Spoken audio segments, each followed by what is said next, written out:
Here in the sanctuary, and we are going to start our second installment of Prophetic Voices. And these are 5 films, for those of you who didn't join us last week, that Martin Doblmeier made about interesting people in American history that had a prophetic voice, but maybe not everybody's heard of. So last week we looked at Howard Thurman's life. I thoroughly enjoyed it. I know many of you that joined us thoroughly enjoyed it and said that. So tonight we're going to look at the American theologian and activist Reinhold Niebuhr. So before we do that, we'll get right into the film, but before we do that, let's bow our heads for prayer. Dear Heavenly Father, we thank you for inspiring people in our country, to have prophetic voices. And Lord, we just pray that you will bless us as we watch this film, and may we draw something from it that we can apply in our lives. In Jesus' name we pray. Amen.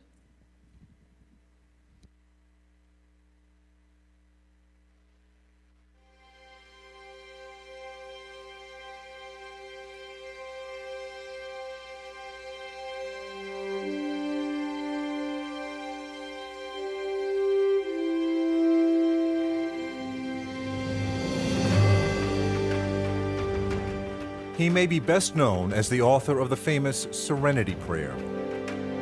God give us grace to accept with serenity the things that cannot be changed.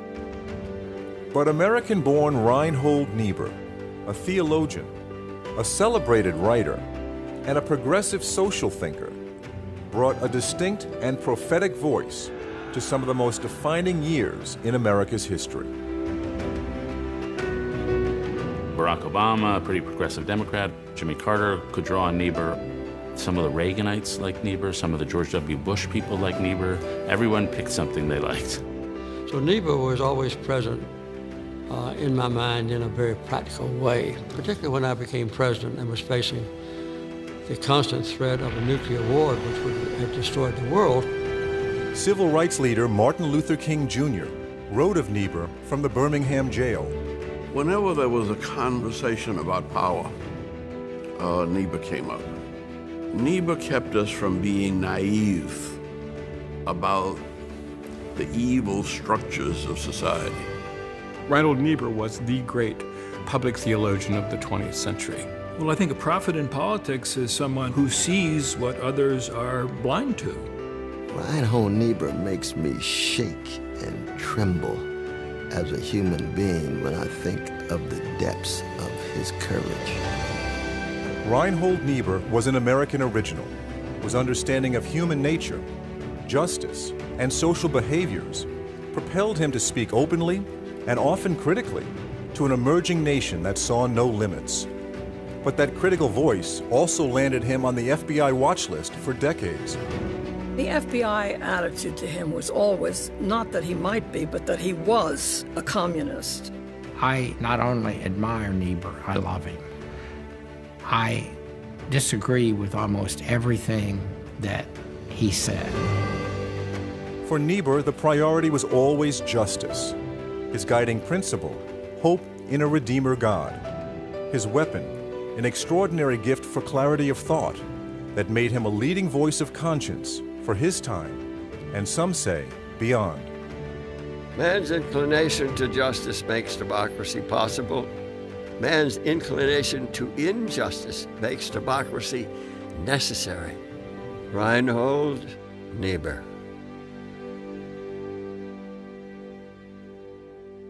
Major funding for this program was provided by the Lilly Endowment, with additional support from the Arthur Vining Davis Foundations, Strengthening America's Future Through Education, and the E. Rhodes and Leona B. Carpenter Foundation.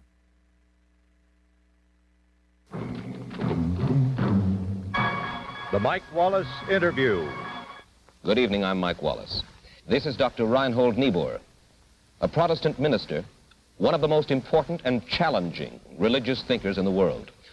Through his writing, Dr. Niebuhr has helped mold the world's thinking in religion, morality, and politics.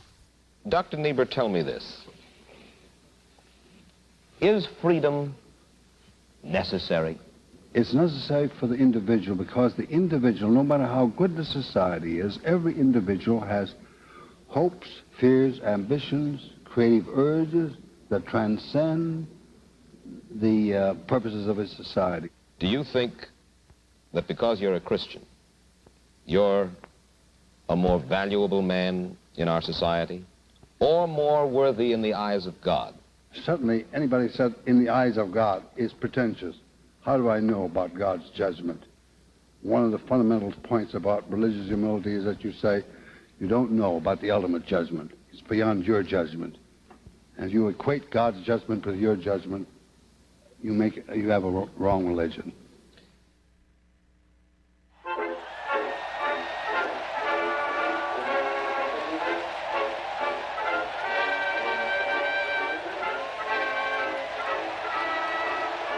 With the end of the Second World War, America begins one of the most prosperous periods in its history. The potential for the nation seems limitless. But at the same time, with the dropping of the atomic bomb on Japan, a new atomic age begins, raising enormous moral questions. And the rise of communism in both Russia and China only fuel global tensions. America is in a position in the aftermath of the Second World War where it has really, in a sense, kind of taken over the helm of the Western civilizational project because Europe is in ruins.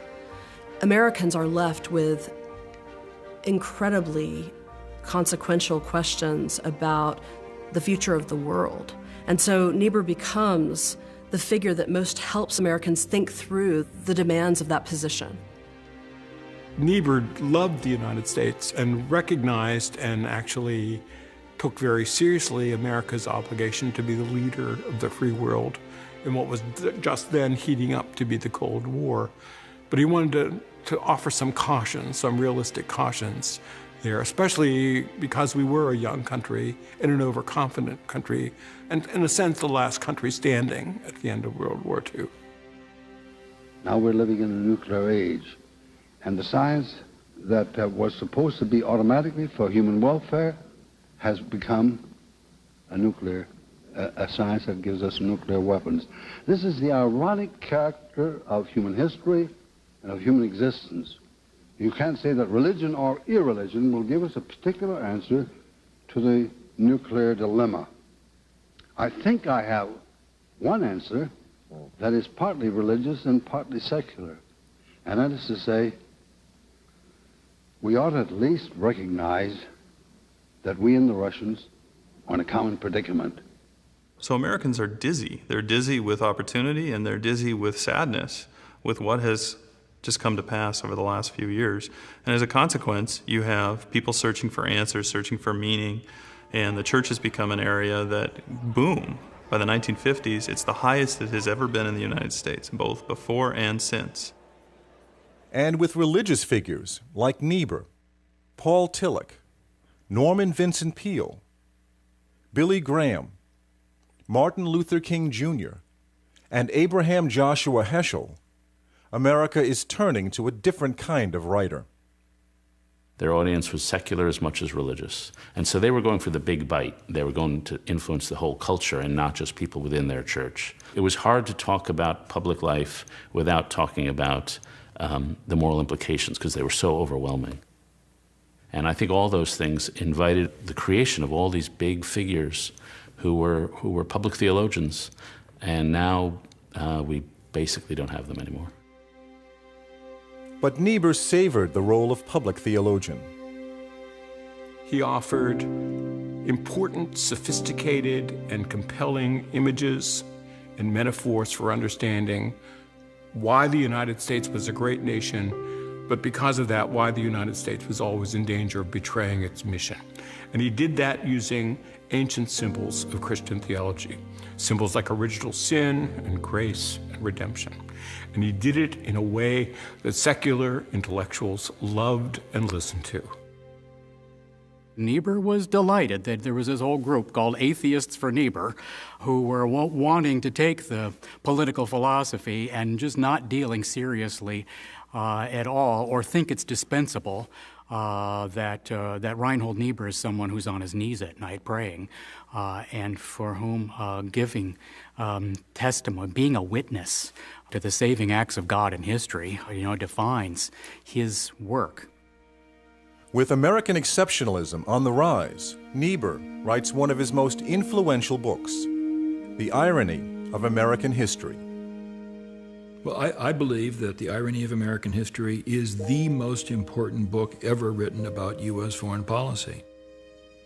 We are drawn into an historic situation in which the paradise of our domestic security is suspended in a hell of global insecurity. Well, I think a prophet in politics is someone who sees what others are blind to. So Niebuhr, early in the Cold War, takes issue with this Manichaean frame that communism is evil, the Soviets are evil, and by contrast that we are good, we are innocent. And therefore we are justified in doing almost anything we choose to do in opposition to this evil. That was a very important thing to say in the early Cold War. We find it almost as difficult as the communists to believe anyone could think ill of us, since we are as persuaded as they that our society is so essentially virtuous that only malice could prompt criticism of our actions. Despite his critical public voice and the fact he's on an FBI watch list, the head of the U.S. State Department Policy Planning Group, George Kennan, invites Niebuhr to help shape America's policy in an era of growing Cold War tensions. These were incredibly difficult political, moral, ethical issues. And I don't think my father believed that, I know my father didn't believe that he had any special insight into this, except a willingness to look at this question and talk about it with the people who cared.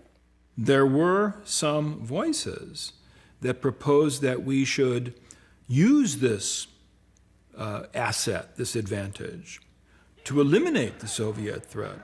Niebuhr responded forcefully to that in rejecting it and insisting that under no circumstances could preventive war ever be justified, insisting that even where war may at times be a necessity, it was always a necessity to be exercised only as a last resort.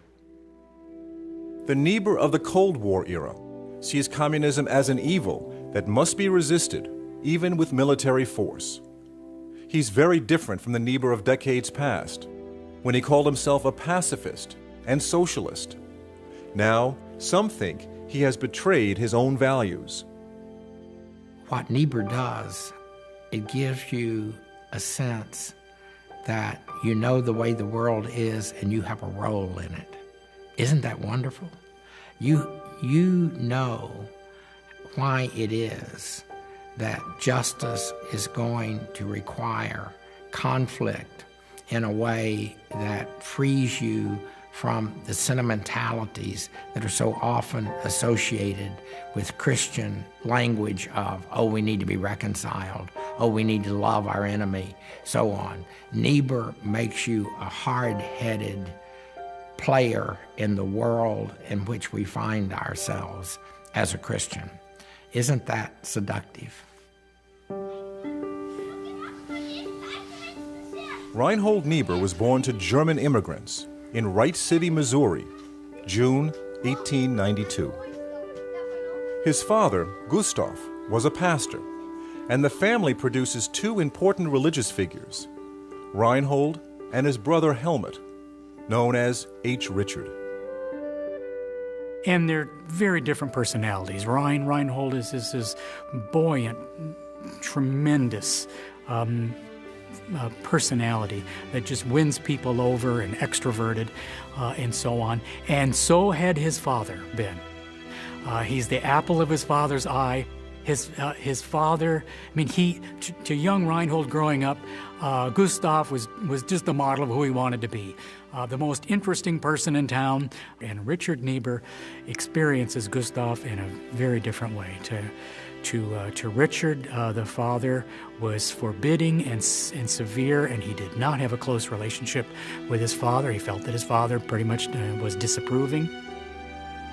Reinhold begins his education at Elmhurst College and then attends Eden Seminary outside St. Louis, where he needs an assistant because his first language is German.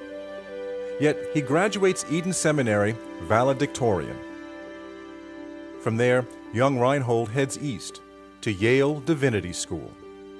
What happens to Reinhold Niebuhr under the influence of his professors at Elmhurst and Eden and then at Yale is he really does become a very serious theologian. He's reading basic works in the history of theology.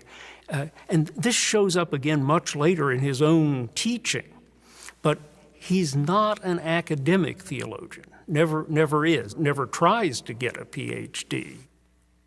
Niebuhr writes that at Yale, he bluffed his way through with industrious reading, saying, "I feel like a mongrel among thoroughbreds." But prompted by the earlier death of his father, Gustav, 20-year-old Reinhold leaves Yale to take over his father's church in Illinois. It would not be a long stay, as he and his widowed mother soon head for Detroit, where Reinhold will pastor Bethel Church. The church has only 18 families. By the time Niebuhr leaves, it will be close to 600. Soon after arriving at Bethel, World War I breaks out across Europe. When America enters the war, Niebuhr tries to enlist, but is rejected because of a heart murmur.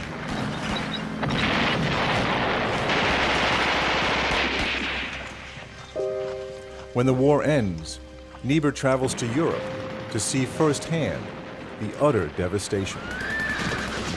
Gradually, the whole horrible truth of the war is being revealed. Here was simply a tremendous contest for power between two great alliances. And they came back saying things about, I need to deal with what I just saw. This is what comes of war. Those idealistic sermons we gave about making the world safe for democracy, and it's going to be the war to end all wars. So he says, I am done with the war business. You know, I am done. He says it again. I am done with this business. I hope I can stick to that conviction. With the war to end all wars finally over, Niebuhr turns his attention to the Bethel congregation. Many work in management or on the assembly lines in Detroit's booming auto industry. The new Ford car is out. It is the topic of the day in all the world centers. We went through one of the big automobile factories. The heat was terrific. The men seemed weary. Most of us run the cars without knowing what price is being paid for them. He tries to expose Ford, and he says, look, this assembly line production is actually helping the industrialists, not the workers, despite his claims. So Niebuhr, definitely wanted to get in there and say, we need to expose the situation and the power dynamics at work in it. Right? In fact, power turns out to be the major preoccupation of his thought and his primary legacy, and you can see it queuing up right there with Henry Ford. An industrial overlord will not share his power with his workers until he is forced to do so by tremendous pressure. As a Protestant pastor of an affluent congregation, Niebuhr was troubled by the fact that as individuals he knew most of the members of his congregation to be good, concerned, altruistic people. And yet, as a group, they seemed selfish and self-interested and unwilling to involve themselves. The other reality is that blacks are migrating north in record numbers, looking for work in the auto industry. Many are now living in squalor. Niebuhr feels compelled to get involved. The situation the colored people of the city face is really a desperate one. Thousands in this town are really living in torment. while the rest of us eat, drink, and make merry. What a civilization. Niebuhr is named chairman of the Detroit Interracial Committee, which will investigate the growing problems. Working with pastors and city officials, the committee produces a report entitled The Negro in Detroit. The report's quite complete. It asks for the white churches to provide some grants to the black churches, but it calls for the integration of the police force, integration of the Housing Commission, the hiring of African Americans for positions in city government and for teachers. Every person that came in contact with Niebuhr could see that he was remarkably intelligent, and they wanted to sign him up for whatever it was they were doing. And this allowed him to take some of those energies outward and really develop his skills. So he was becoming a really, a great writer during this period. He was becoming an accomplished speaker. He was becoming a political activist. Niebuhr's activism attracts the attention of Henry Sloane Coffin, who offers him a teaching position at Union Theological Seminary in New York's Upper West Side. The Detroit black community feels it's losing a friend. I'm expressing the feelings and sentiments of the great majority of Negroes in Detroit when I say that there is genuine regret in the minds of the color group at your leaving. There are many of us still mindful of your usefulness in trying to do things for better understanding and relationships between the races in the city of Detroit. John Dancy. Niebuhr arrives at Union Theological Seminary in 1928. He arrived without a doctorate, and the other people on the faculty were outraged by that. Who is this little upstart, this little son of German immigrants from the Midwest who doesn't have a doctorate from an Ivy League institution? Even with the support of President Coffin, Niebuhr is barely voted in by the faculty. As soon as he got here, he has just a tremendous impact on the place. He's a galvanizing figure. Students flock to his courses, and he hadn't been here very long when the faculty realized they're just going to have to swallow this, because now the question's going to be, are we going to be able to keep him? Founded in 1836, Union was one of the first independent, multi-denominational seminaries in America. In many ways, it represents the heart of American social gospel thinking. The American social gospel had a kind of optimistic idea that we could change the power relationships in society just by helping people, that if everybody would just be more loving. I think what Niebuhr understood, maybe what people were beginning to understand in America as a whole at that point, was it wasn't going to be that easy. Soon after coming to New York, the nation finds itself in the grip of the Great Depression. Niebuhr begins molding together ideas of Christianity, social justice, politics, and Marxism, and he joins the Socialist Party. Norman Thomas was the socialist candidate for president. He was certainly totally loyal to the United States. Reinhold Niebuhr was vice president of the Socialist Party under Norman Thomas. They were regarded as the Young Turks who took over the Socialist Party. Niebuhr runs for New York State Senate on the socialist ticket, but loses badly.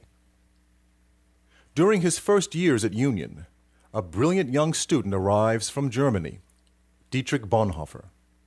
Bonhoeffer came to Union, and he expected to be deeply impressed, because Union had such a high reputation, by the theological substance of people at Union. And he was taken aback by what he called the thinness of the theological expressions that were being given at Union.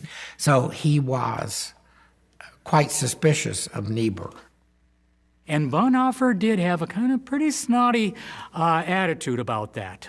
He said, this place has no real theology.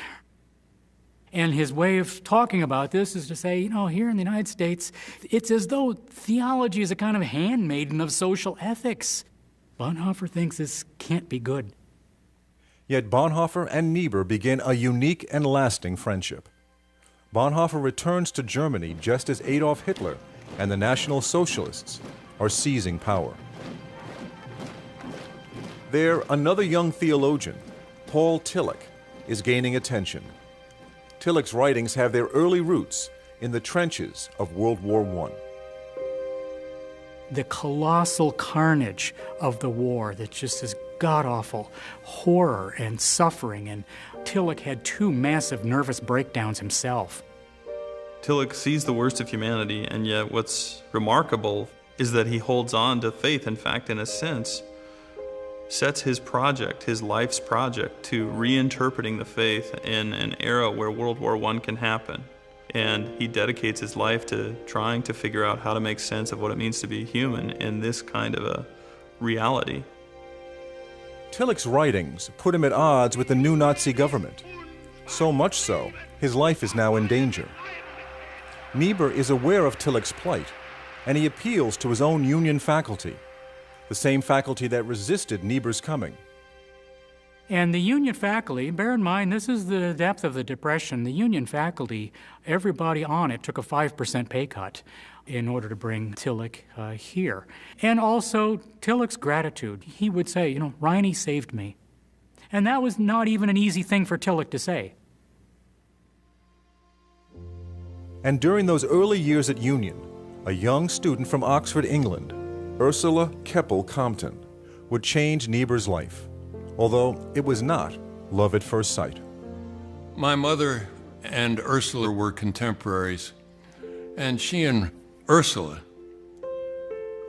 sat next to each other at a lecture given by this bright new young theologian down the street at Union Seminary named Reinhold Niebuhr. After he was finished, Ursula turned to my mother and said, "Grossly overrated," in her clipped British accent. It's important to remember that by the time Niebuhr comes to Union, he is already in his late 30s, early 40s. He's a confirmed bachelor at that point. He's shown very little interest in previous settings and the prospect of finding a mate. But he finds in Ursula Niebuhr someone who is a serious intellect in her own right. Reinhold and Ursula, though 15 years apart in age, marry in England's Winchester Cathedral. Oh, it's a wonderful love story. And they just adored each other. They were wonderful together. And they appreciated the drama of this highly educated, pretty young Oxford woman capturing the heart of this, as he called himself, a Yahoo from Missouri. Yet this Yahoo from Missouri is about to take the national stage with a groundbreaking work that brings together his theology, his Detroit experience, the harsh realities of the Great Depression, and the rise of new social orders. The book is called Moral Man and Immoral Society. It remains the most important text in Christian ethics to this day. Individual men may be moral in the sense that they are able to consider interests other than their own, capable on occasion of preferring the advantage of others to their own. But all these achievements are more difficult, if not impossible, for human societies and social groups. One of the things he thought was the greatest foundation of sinfulness was pride, self-ego, and an absence of consideration of your own fallibilities and own potential for mistakes. And he drew a distinction between the I'd say relative purity of a Christian life on the one hand by individuals, and how an entire community, a larger community, even a church congregation, couldn't measure up to that high standard. At the time the book was published, varieties of liberal theology were highly influential. And the common denominator of these liberal theologies tended to downplay the tragic dimensions of the human condition, the ways in which all of us are in some sense shot through with greed and envy and resentment, what Christian theologians traditionally would call sin. Niebuhr comes in with this tragic sensibility, Augustinian sensibility. It says, no, we all are fallen. We all are finite. We all are fallible.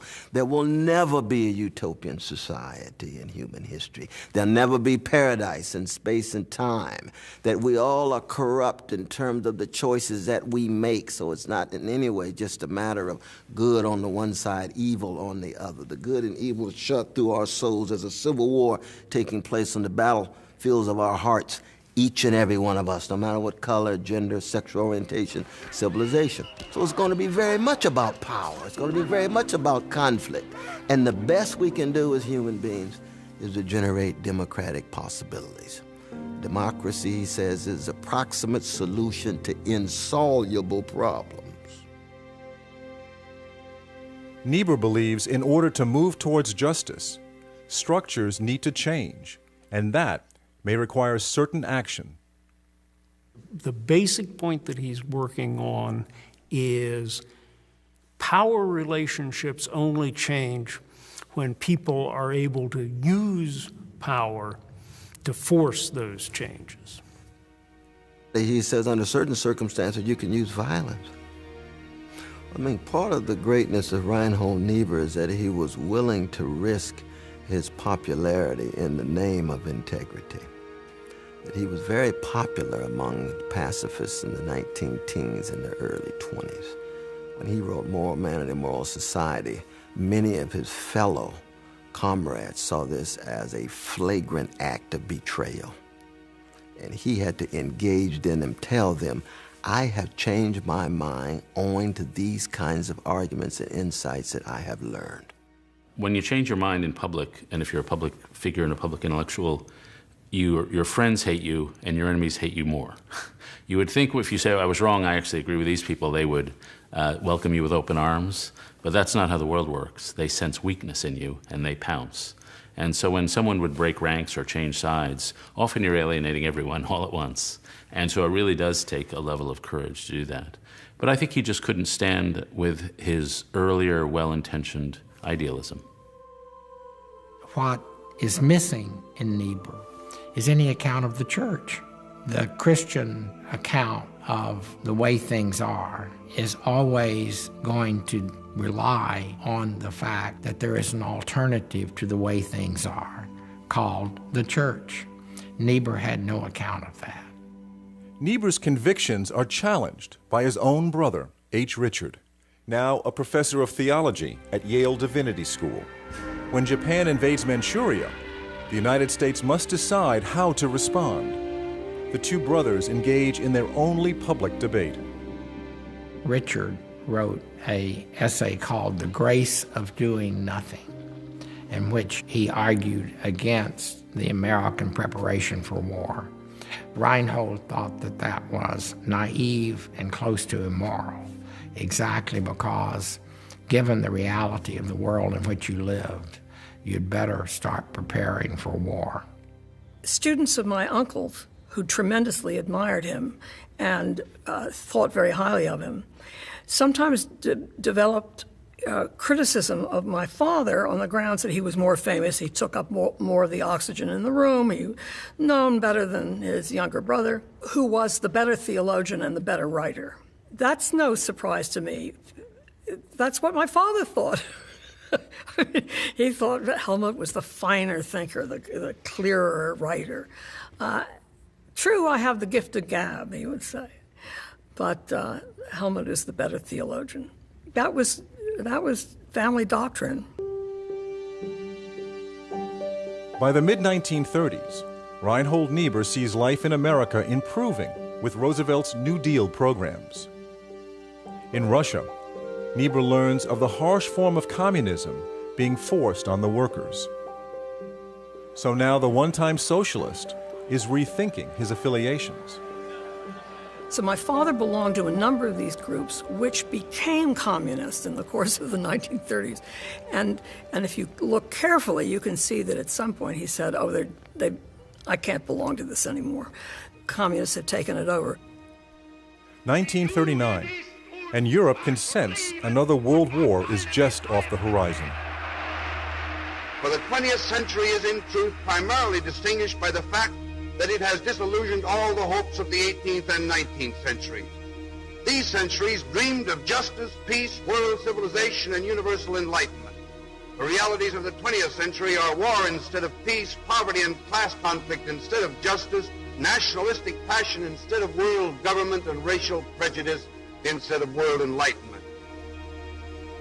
Reinhold Niebuhr is invited to Scotland to give the famous Gifford Lectures, considered by many the equivalent of the Nobel Prize for Religion and Philosophy.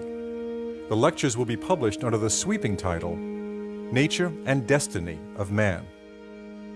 He talks about our goodness and our wickedness. He talks about us as sinners and saints, but that we are always a combination of those two impulses. And that's what helps Niebuhr articulate the problem of what it means to be human, and I think is what resonates with people who feel themselves this way. Sin. It's about the presence of sin in all of us, in all our decisions, and even in the good things we do. And that word has really gone out of fashion. The whole concept seems too dark, too religious, and too negative in an age where we're all supposed to believe we've got this golden figure inside and we're all wonderful and we should all discover our passion and be true to ourselves. If you had told Niebuhr, you really should be true to yourself, he would have said, well, myself isn't that great. It's got some nice parts, but it's got some nasty parts too, so I don't really think I should be true to myself. I should be true to the Lord. He goes back to Augustine. He gets an account of human nature in which pride leads people to risk things that ultimately are going to be destructive to the whole society. And we have to learn to see ourselves in relation to God's action in history in order to resist that temptation. Niebuhr begins his lecture series in the spring of 1939. By the time he returns to Scotland to finish them, it's the fall, and World War II has begun. There were bombs exploding in Edinburgh. You were in the midst of war as he delivered these lectures, which I think made them all the more powerful because part and parcel of the arguments is if you want justice, you better be ready to kill someone.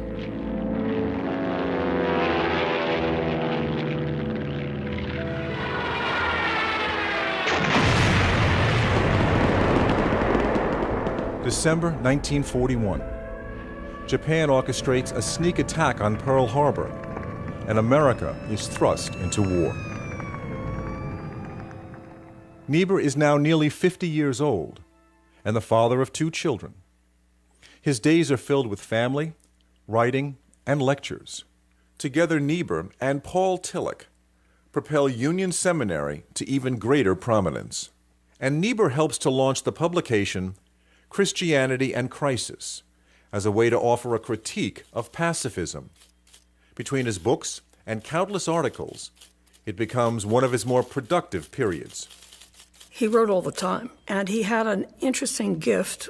I think of it as a gift. But he could write in the middle of chaos going on, i.e. 2 small children and a dog and a busy wife. But he could keep going at the typewriter, morning, noon, and night.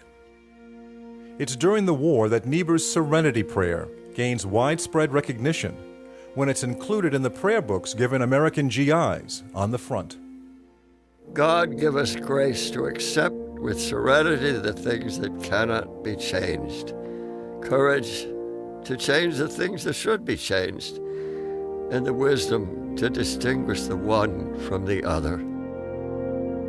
The Serenity Prayer evolved over many earlier talks and writings, dating back to the 1930s. It gains an entirely new audience when it becomes widely used by Alcoholics Anonymous. He did not wish to make a big deal of authorship of a prayer. A prayer is not something you copyright. It's not something you say is mine. At Union Seminary, professors traditionally live on campus. So Reinhold, who asks his students to call him Reiny, and Ursula, who teaches religion at nearby Barnard College, begin their own tradition of weekly student gatherings in their apartment. Ursula was I think she was the first woman ever to win a first degree in Oxford in theology. She was an intellectual in her own right. She loved to debate and argue. And most of the Union theological students were sort of terrified of her because she was witty and well-informed. As World War II draws to a close, Niebuhr is asked by the U.S. State Department to become part of a team that will help shape a post-war world. One of the issues is the creation of the State of Israel. My father and Reinhold Niebuhr and Ursula Niebuhr talked a lot about Israel. And Reinhold Niebuhr was very strong, a very strong supporter. And I think Niebuhr was also well aware of the history of Christian attitudes toward Jews and realized that it has to change. The irony is that while Niebuhr is helping to shape American policy, he is still on the FBI watch list with a 600-page file dating back decades. That file contained a collection of denunciations of Niebuhr, often by clergy, and others who were suspicious of his loyalty for one reason or another. It revealed that the FBI had gone through the card files at Union Theological Seminary, that they'd asked local clergy about Niebuhr's loyalty, that they'd asked about why Niebuhr was so critical of some policies of the government. And in the file was one handwritten note by J. Edgar Hoover to the agents in New York City saying, keep up the investigation. Anyone who belonged to so many left-wing organizations must have been a communist, period. Yeah, it was part of our life then, and it was unpleasant and creepy, especially because so much of it was false. Niebuhr's prolific writing, his various teaching commitments, an exhausting travel schedule are all beginning to take their toll. So he's obviously pushing himself to the physical, mental, emotional limits, and eventually this catches up with him, and he has a major stroke, perhaps other smaller strokes. Well, of course, it was extremely traumatic and very upsetting. He was at first bedridden and needing a lot of nursing and medical care. And it changed everything for my mother. I don't know how she dealt with her teaching obligations that year. The physical ills that consigned me to the sidelines furnished me with insights about human nature that never occurred to me before. I learned about the goodness of men and women who went out of their way to help an invalid. As for my wife, we had been happily married for 2 decades, but I had never measured the depth and breadth of her devotion until I was stricken. People wanted to come and see him and talk to him, and she had to monitor that. And she believed, my father believed, that political types and secular friends were much more fun than clerical friends who would come in and say, "Oh, Reinhold, I'm praying for you." A tone that my mother just couldn't stand. The stroke affects his speech. His left arm becomes impaired. Yet despite the shock of the setback, his desire to work is so strong, he's back within a month. He resumes work with one of the organizations he helped found, Americans for Democratic Action. Here he works alongside some of the country's most prominent Democrats, including Eleanor Roosevelt, the historian Arthur Schlesinger, and Hubert Humphrey. And it's during this period Niebuhr begins a remarkable friendship with a rising Jewish scholar, Abraham Joshua Heschel. The story really begins when Reinhold Niebuhr wrote a review of my father's book, Man is Not Alone. Reinhold Niebuhr understood that book. Now, I have to say, for a Christian theologian such as Reinhold Niebuhr to be willing to write a review like this, to be able to understand and appreciate what a Jewish thinker is trying to do, that's also extraordinary. In the history of Christian theology, think about it. How often do you find a Christian theologian studying the book of a Jewish theologian and writing with such appreciation and understanding? As the civil rights movement begins to grow in America, Niebuhr's 1932 Moral Man and Immoral Society has new life. And in that text, he explicitly not just talks about racism, but he talks about the need for there to be a leader and a movement that builds on Gandhi and uses nonviolent strategies in order to try to break the back of racist institutional practices. And that's 1932. Martin Luther King Jr. sitting there at Crozier Theological Seminary in Pennsylvania, later on sitting at Boston University as a PhD student. He reads Moral Man and Immoral Society. He has some notion of what Gandhi was up to in the struggle against British colonialism and says, my God, we've got something indigenous here. We've got something organic here. We've got an American intellectual who is acknowledging the degree to which certain kinds of spiritual gifts that black people have honed out over time can contribute to a struggle for justice by using nonviolent strategy.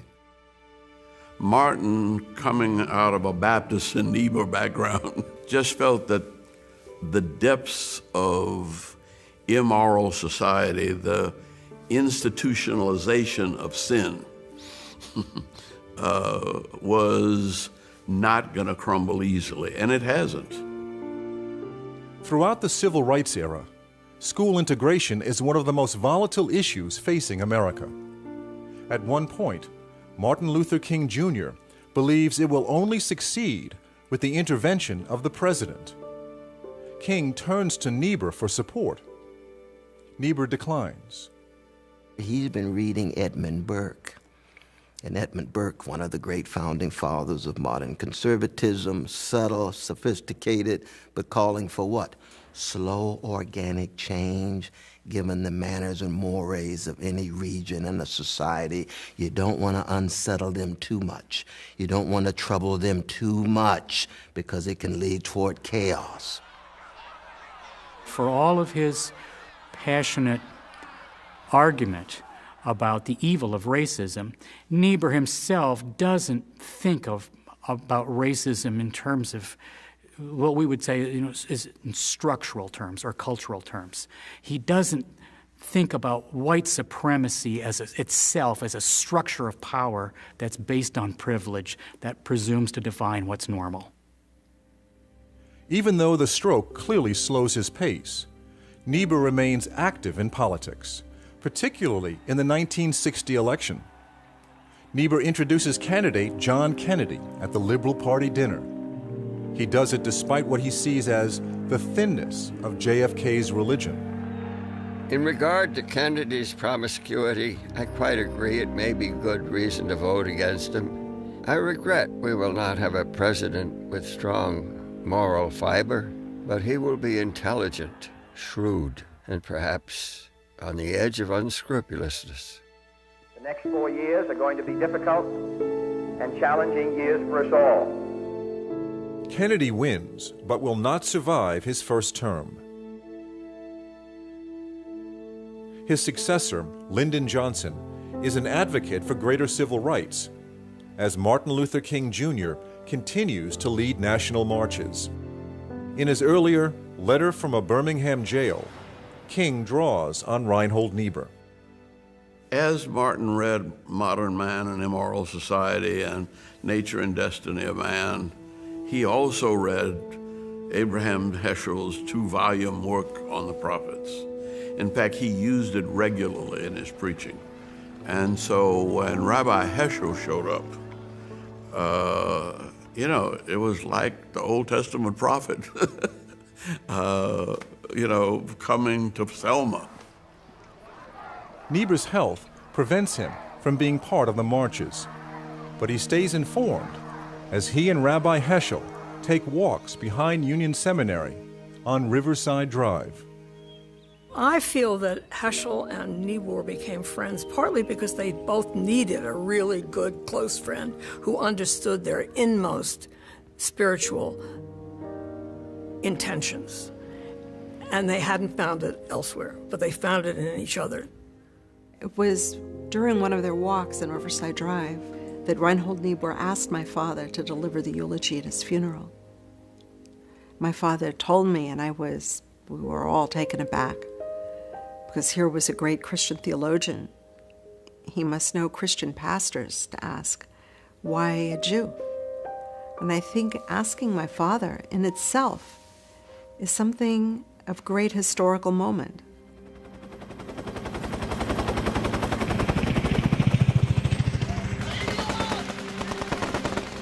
Vietnam. Part of the reason the country is so divided is because it's the first war Americans can watch on television. It just sickened him to turn on the television and see the reports about incinerating villages and the like. It just made him ill.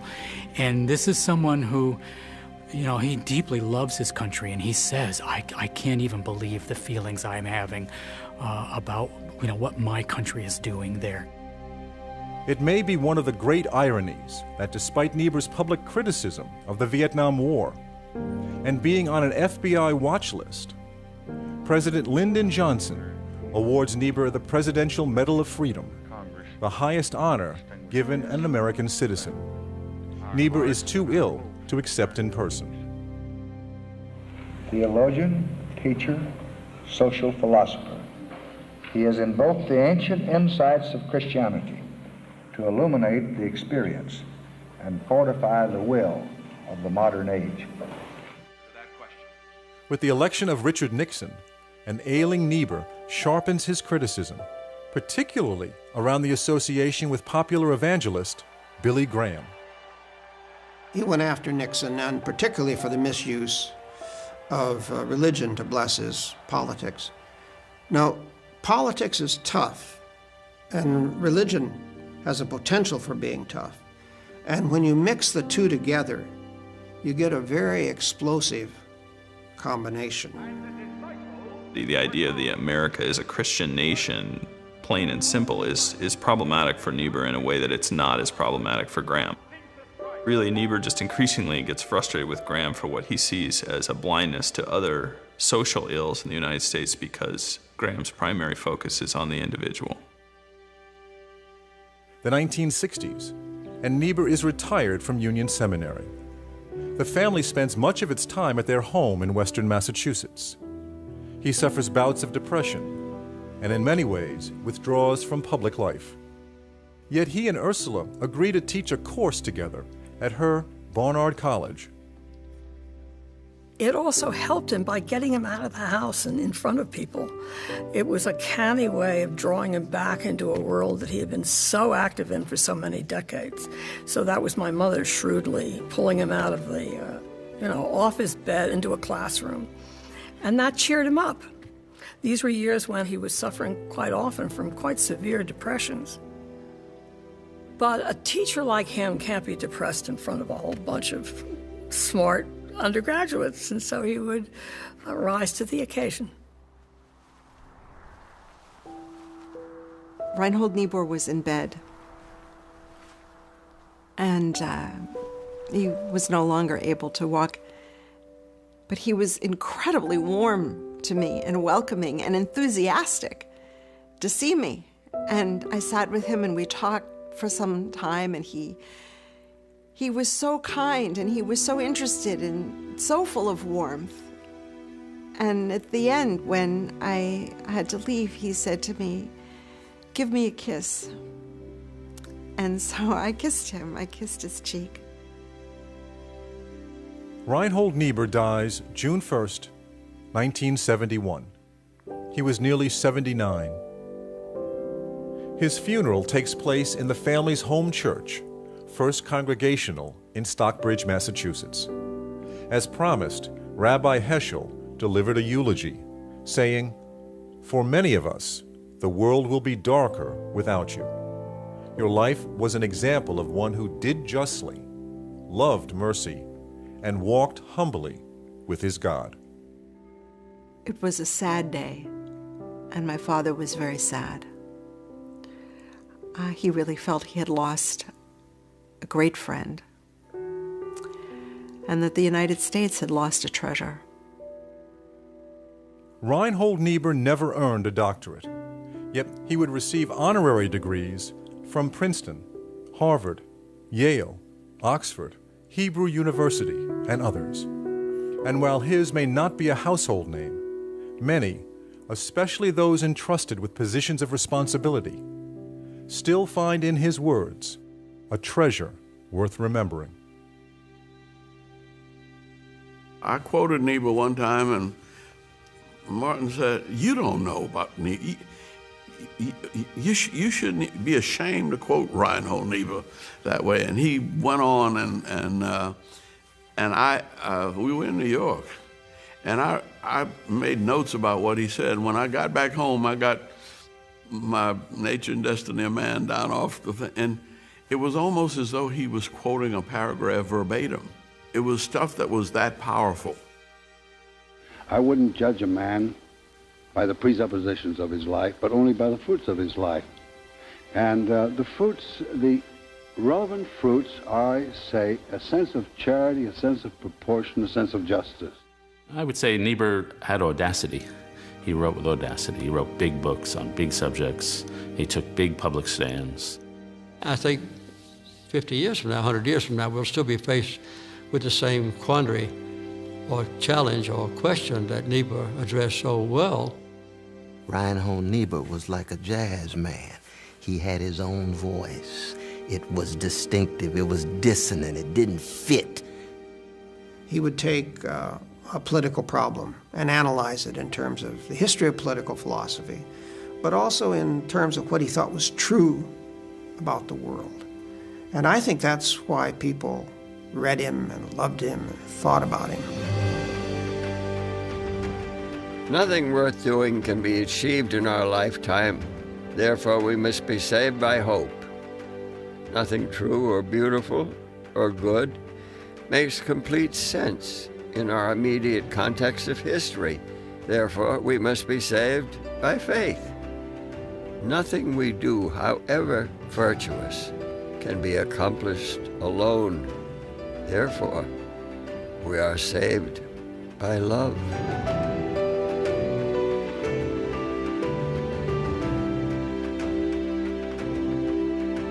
Major funding for this program was provided by the Lilly Endowment, with additional support from the Arthur Vining Davis Foundations and the E. Rhodes and Leona B. Carpenter Foundation.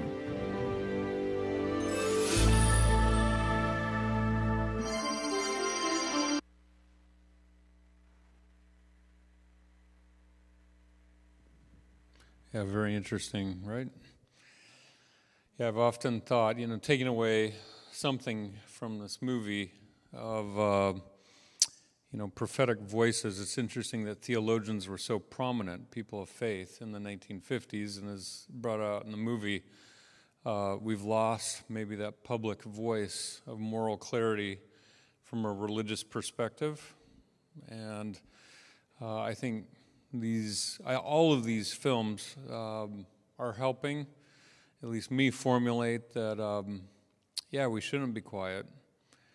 And I thought, didn't you like that last quote that Heschel gave about him from Micah, that he would love justice and mercy and walk humbly with his God. So a lot of great lessons for us as we live in this sinful world. Moral man in an immoral society. I thought that was also interesting about how groups of people aren't as moral as the individual. It's interesting what happens when we all get in a group, and a lot of things to chew on.